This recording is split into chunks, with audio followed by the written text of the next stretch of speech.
Pavel Pawlikowski's Ida and Christian Mungiu's Beyond the Hills are some of the most powerful religiously focused films of the last decade. The two works make for an interesting comparison as they are remarkably similar in subject and theme. Each of them follows a late teenage girl living in a convent and enmeshes itself with the difficult relationship between that religiously occupied girl and another woman. Set in Poland and Romania, both communist satellite states of the Eastern Bloc during the Cold War, the two films have undertones of communist impact. Ida, set a few decades earlier, also focuses on the fallout of the Holocaust. Given their involvement with major periods in history, historical context is fundamental to both films, and the fact that our main characters are orphan nuns living in Eastern European convents makes social context equally relevant. Thematically speaking, both films focus on young women who commit to religion in hopes of saving themselves from loneliness and abandonment. The creative teams behind the two works optimize silence and diegetic sound, color and shot type, as well as stillness and character-focused camera movement as vehicles for the delivery of historical and social context and themes. Let's start off with sound. Perhaps the most impactful sound in these films is actually not sound at all, but rather a lack thereof. Silence dominates more often than not. As viewers, we assume there is purpose in each shot, and in most shots, purpose is obvious. But when we are shown a scene that is silent, some of that obviousness is taken away. Silence therefore prompts us to look more closely in our search for a shot's purpose, and cues us to look deeper into the psychological realm of the characters instead of consuming the film at its cinematic surface. For example, consider this shot from Ida. The silence indicates that there is not much for us to process in the actual physical setting of the scene, but instead the action is happening internally, and we should be engaging with what's happening in the character's mind.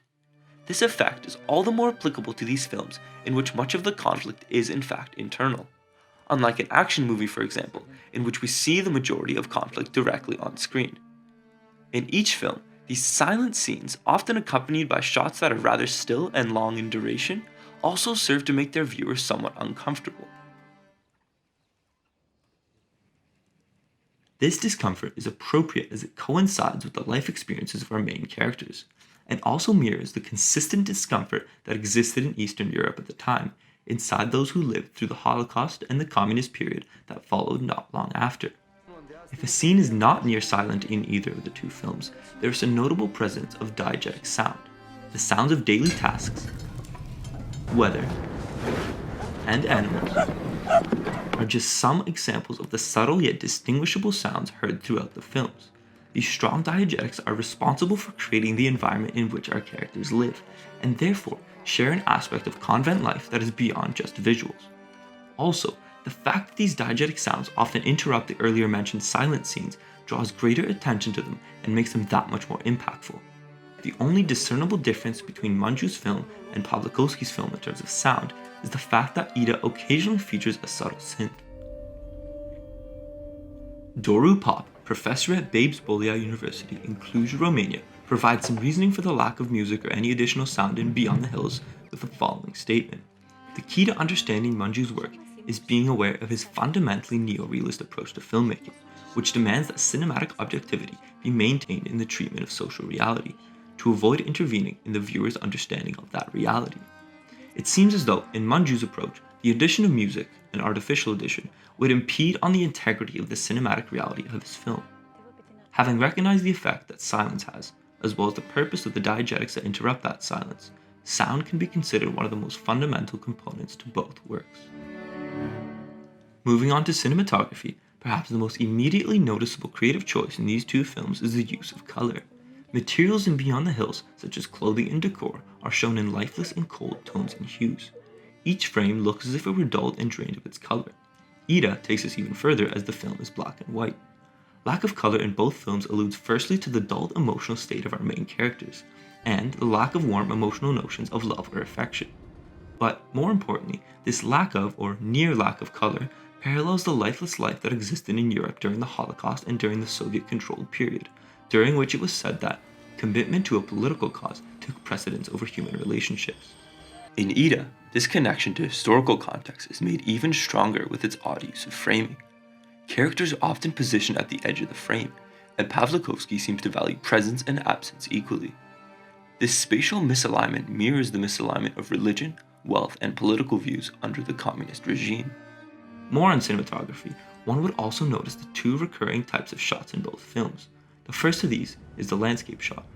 The landscapes of both rural Poland and Romania are noticeably emphasized. Of course, setting is a key component to any film, but these two films are based on historical events that affected certain geographical regions, and so setting is that much more important.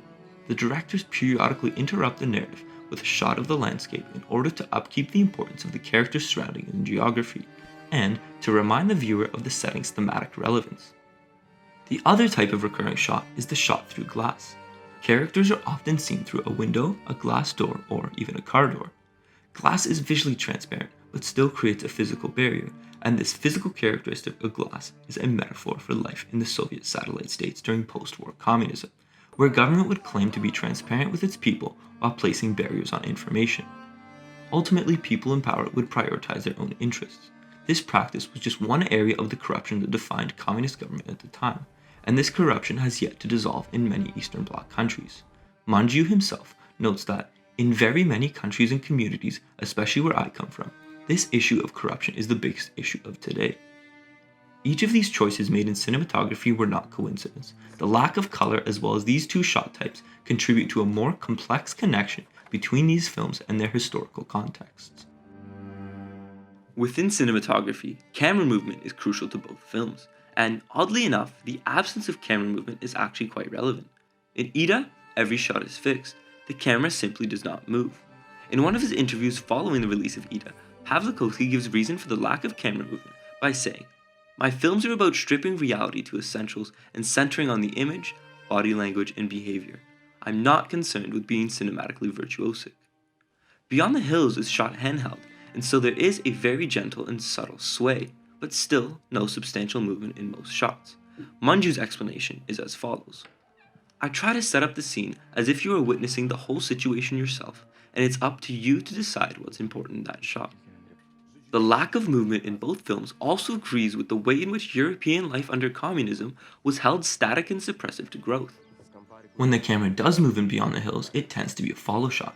The camera is initially held still, but once the subject moves, the camera moves alongside them, only to become still again once the character becomes still.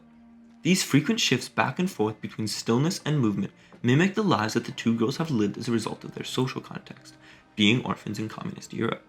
In the greater context of the story, Alina spends her entire childhood in one place, the orphanage in Romania. As she grows up, she goes to Germany in pursuit of stable work, but ultimately ends up back in Romania. Wojcicka also grew up in the orphanage. After leaving the orphanage, the structure in her life would have fallen apart for some time, but then she found herself in yet another place of structure, the convent. Characters experience a period of stagnancy in their lives, then some movement, and then stagnancy yet again, just like the camera. During scenes in which the situation intensifies, we see the same handheld camera sway as previously mentioned, but amplified. The camera sways become more noticeable and more hectic. The heightened camera movement mimics the intensity and hecticness of the situation and immerses the viewer in the scene as it becomes more emotionally distressing.